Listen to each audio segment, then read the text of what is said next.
I think you've got a touch of the ocean madness, Margot. I think you got a touch of the farts.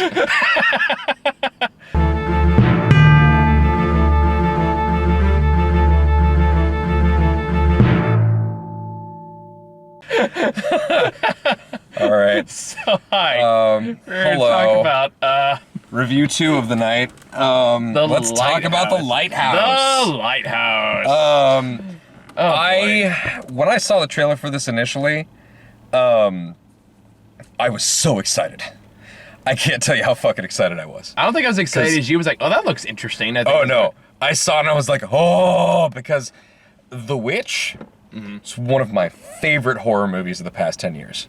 I thought this felt familiar. Yeah. The guy who directed The Witch, David Eggers, directed The Lighthouse. And as a huge fan of The Witch, I had literally spent every time that I thought about him over the past couple of years going like, I wonder when his second movie will be. I wonder what it's going to be. I wonder how he's going to make it. It's going to be so interesting because The Witch was such an interesting movie. Yeah, I really like such The Witch. Yeah. Fascinating approach towards horror. I would honestly compare it to something like, it's more straightforward than something like Hereditary, but the level of just patience and craft that went into it was definitely on that level. And I wanted to be sure that you could hear us. What are you doing to my camera? Well, because it's this little thing. I want to make sure it's not in front of the mic. Okay, this is fine. Is this fine? It's good enough. Good enough. Okay. Both you and I were kind of disappointed by this movie. And I know a lot of people really like this movie. There are people all over this movie's fucking dick, dude. I do not understand it. I don't. And I find it really interesting that this is far from the first movie this year that everyone has been like, woo, this is amazing about. And I'm like, fuck all of you. it's okay. Oh, because Joker was the most visceral reaction to that, I think. I suppose. Or at least in recent memory. I'm sure there are other ones we've seen this People year. gave it more credit than I thought it deserved. Oh, Ad Astra, that was yours. Ad Astra, oh my god. I fucking hate Ad Astra so much. But I'll get it, I swear. But there we go, I think that's good. And it's like, and it is an interesting movie. Like, whether you like it or not, it is interesting. Like, that's my problem with it, because it's not a bad movie. No, it's not. It's a really good movie. I just didn't care. At any point in the movie, I did not care about what was going on. And it's absolutely just, a sort of cabin fever kind of deal where, not like the movie, but just the idea that, you get shut on a tiny island for, a long time, and you're going to start kind of losing it a little bit. So sure, and I like the aspect ratio. See, I didn't. That bugged the shit out of me. No, I get that, but I understand the style he was going for, and I support it. I get it. I think they did a really good job of shooting it within that aspect ratio. And I agree. Framing things. It's really cool how they did that. The movie has a really weird sense of humor that pops up in great ways every here and there that I also really enjoyed. And of course, the performances are fucking fantastic. Yeah, there's no argument there. I've been a fan of Robert Pattinson for a while, mainly once I saw how much he hated Twilight. Yeah. But I've been following him in bits and pieces here and there, and if you've seen him in his weird little art house joints, like if you've seen Cosmopolis, if you've seen Good Time, you know that he's capable of some interesting things.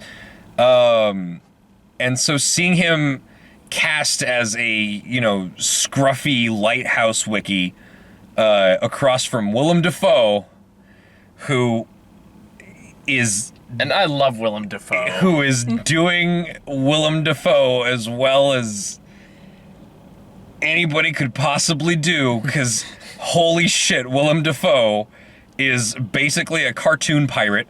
Oh, yeah. And he loves it. He's invested in it, and he's just being this guy. He's having such a goddamn great time. Like, I think I saw a tweet about that described it perfectly for me. It's like the Lighthouse feels like if Willem Dafoe did an SNL skit as a pirate, and somebody said, "Hey, I wonder if I can make an indie horror of that." Yeah. The movie has plenty of body humor, so to speak. There's farts. There's poop humor. There's just this. It's a gross movie. It's an unpleasant movie. It is a decidedly, purposefully unpleasant ride the whole way through. Yeah. And I don't really have a problem with that, but I never found myself caring about the characters. And I never found myself engaged with the characters. I was engaged with the characters, but I do agree, like, I'm not really rooting for them. I don't necessarily even like them all that much. Yeah. And I think the issue for me, and this goes down to personal preference, like, for me, like, I can see why people get invested in this movie. I can totally see people, like, get wrapped up in this movie. Because, like, but for me, I've always, if you're gonna do like a deliberately like vague as fuck movie from beginning to end, to me, I'm not really a big fan of those kind of movies. And if you do, I feel like there has to be more, I don't want to say more interesting point, but less of, I guess, sucking its own dick in a way. I guess. We talked about this with yesterday, and I feel like it relies too much. There we go. It relies too much. It's overwrought with symbolism and things that are meant to be interpreted, and to me, I don't even see that though. I don't even see the symbolism. Well, like, I don't think it goes that deep. I think it's very plainly a story of two men just losing their goddamn minds stuck on a fucking rock together. Really? Because there was a lot of things I interpreted as like, okay, this is supposed to mean something deeper. Like, it wants to be interpreted as something deeper. No, you don't think so? At all. Really? Like, that's what I got out of it. Maybe that's why you think like feeling into this, and that's why people are getting into it. I think maybe some of it. Well, there's a lot of repeated imagery. Yes, but I feel like that's more of a motif of what's going on with the character rather than, symbolism of larger themes. The whole idea of, the mermaid, the repeated notion of the mermaid, and the fact that he keeps seeing visions, and the fact that the mermaid is simultaneously something he wants to fuck and something he's terrified of, it's the repeated stuff that goes on with the water and the whole being septic and poisoned and polluted. There's all kind of stuff that happens in this movie that is just weird shit, and I think that maybe I didn't try too hard to connect the dots. It just felt like there was less going on than there should have been. I felt like there were a few very basic plot lines going throughout the movie, whether you're talking about the seagull or whether you're talking about the abuse to him from Dafoe's character. But it's a long movie, and it's been a long time since I've been in a movie and expected to at least enjoy it, and found myself checking my watch like 2/3 of the way through. Definitely dragged. It has pacing issues, and especially towards the third act. It feels like it's just this further descent into things, and at the same time as it's that, it escalates, but it doesn't. I don't feel the escalation. I don't know how else to put it.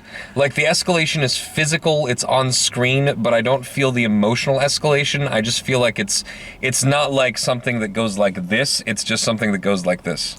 It's because at the end of the day, the movie does get repetitive in terms of what's actually happening with the characters. Yeah, it's a cycle. In terms of they work for a little while, then they get drunk, then they're happy, then they're angry, and then some revelation comes around, they argue, then they fight, then they're happy, and then they're happy again, then they drink again, and it kind of repeats that cycle.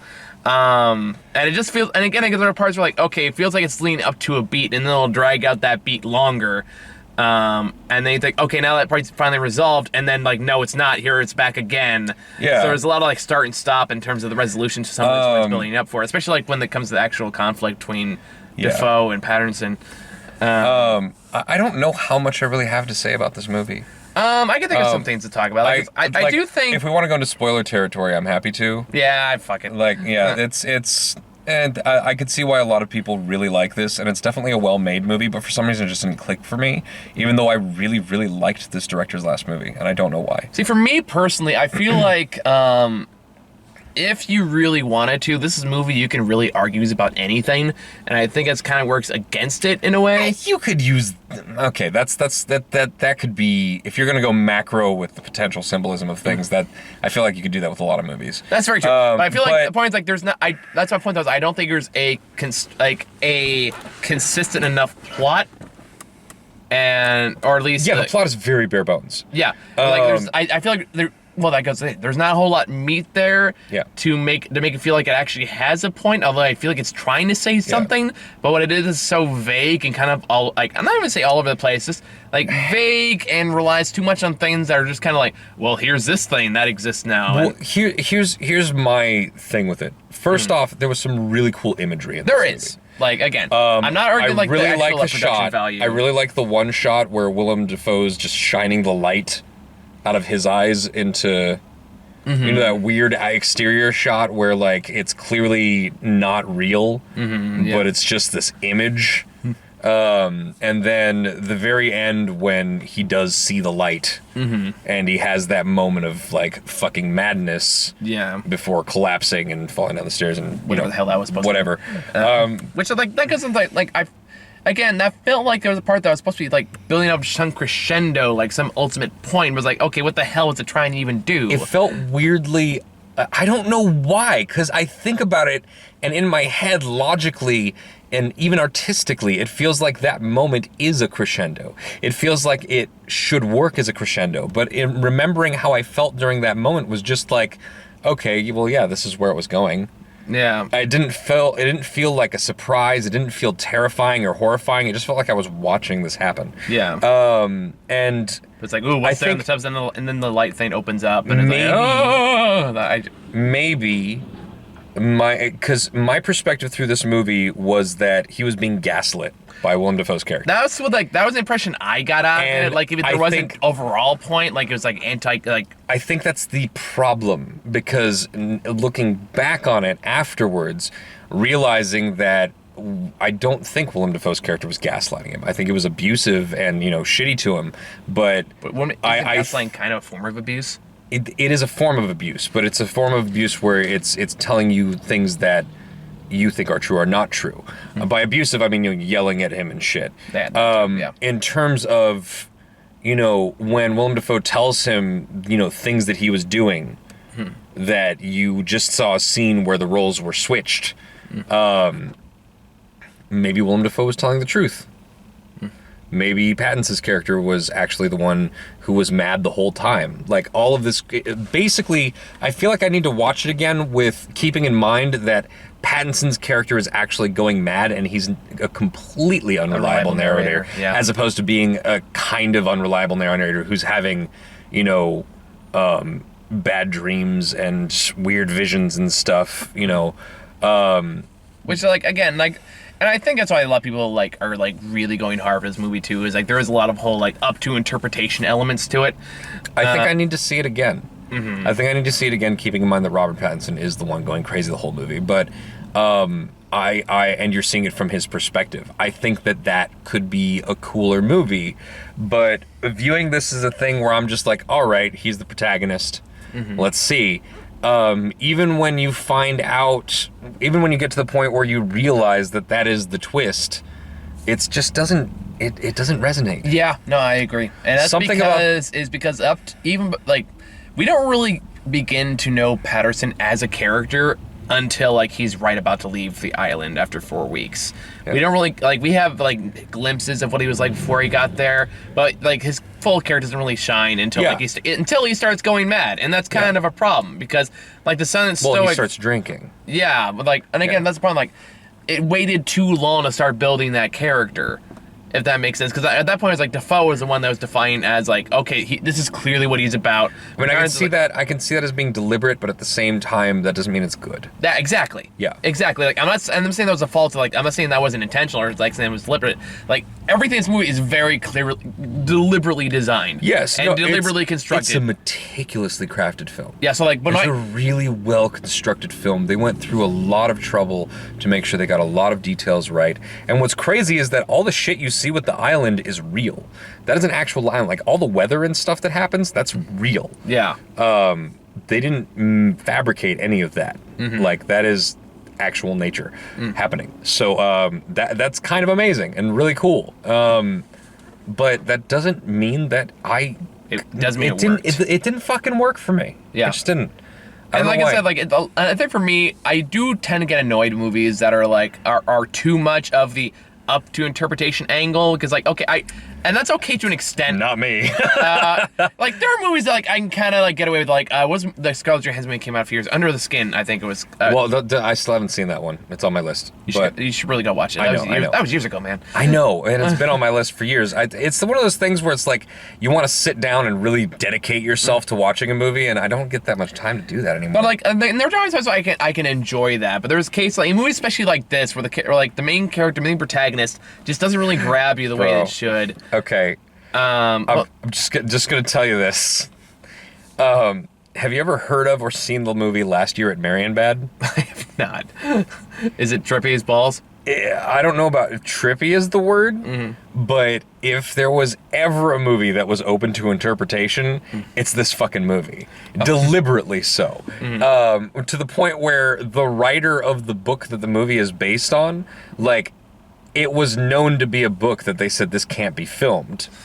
And it's so abstract and weird and like it's hard to tell what reality is. And they filmed it, and it's exactly that. And it's just this long, slow French movie with voiceovers and like slow panning shots, dolly shots through long hallways, and just weird imagery, and but that movie, I love it.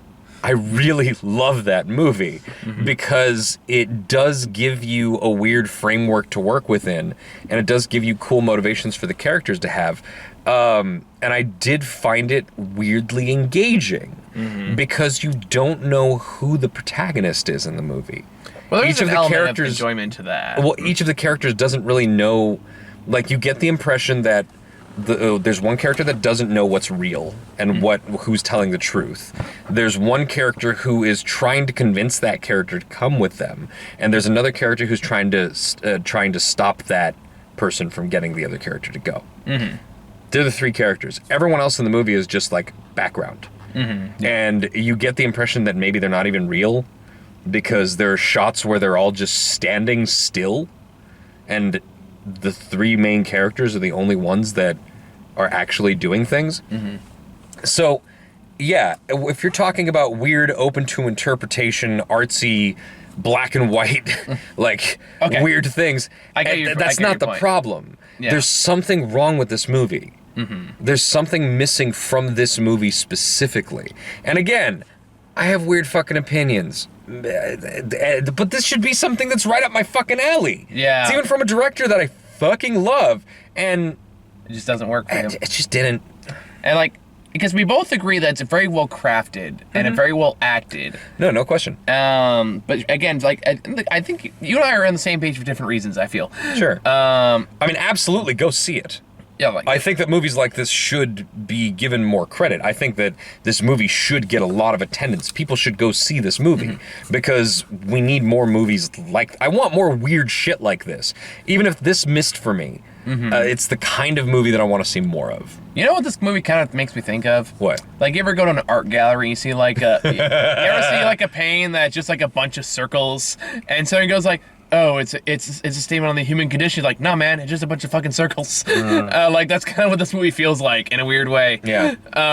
Where it's like I don't see any symbolism in it. I personally do. Like, if I really wanted to work with this, I could say this is a movie against capitalism. If I really want. do not see that. Like, And if you want to go into it, you can. But honestly, like, that just turns me off. Yeah. Like, when you say it's about capitalism, I'm like, See, no. like, I say I'm that, the one who's like, it's just a bunch of circles, man. Yeah, exactly. Yeah, that's my point. definitely. That's my point. Absolutely, that's my stance on That's this. exactly my point, though. Is like, I can totally see people watching the movie like, oh, it's a statement on this. So like, no, man, it's about two dudes in a lighthouse. Yeah, basically, it's just two dudes fucking shut into a lighthouse, losing their goddamn minds and drinking themselves to death over the course of months. Yeah. And it's just that. And one of them just slowly goes crazier and crazier. And by slowly, I mean slowly. Goes crazier and crazier until it just builds to this final conflict between them and, you know, whatever. I mean, I guess I'd probably go mad if I had to watch Willem Dafoe splooge. I don't know did we watch him splooge or did you just fucking watch him, like, fart and shit and piss all the time? I thought there was a part that was implied there was actual, like, splooge coming down from, like, the lighthouse grate. Oh, yeah, I remember that now. Where it's like Penn's just wandering as you hear like Willem Dafoe doing like sexy moans. Yeah. And then you see like just goop fall down there. Yeah. Right after like, and then immediately a tentacle shows up, which like, I don't know what's going on at Lighthouse, man. Some freaky shit. Yeah, but yeah. Lighthouse, it's weird. Either you're gonna see a massive statement about society in some way, or you're gonna see a bunch of fucking circles. I was thoroughly whelmed. So yeah, whatever. I think it's really, I think we hit the major points. Yeah. All right. Cool. See you guys later. Okay. Do you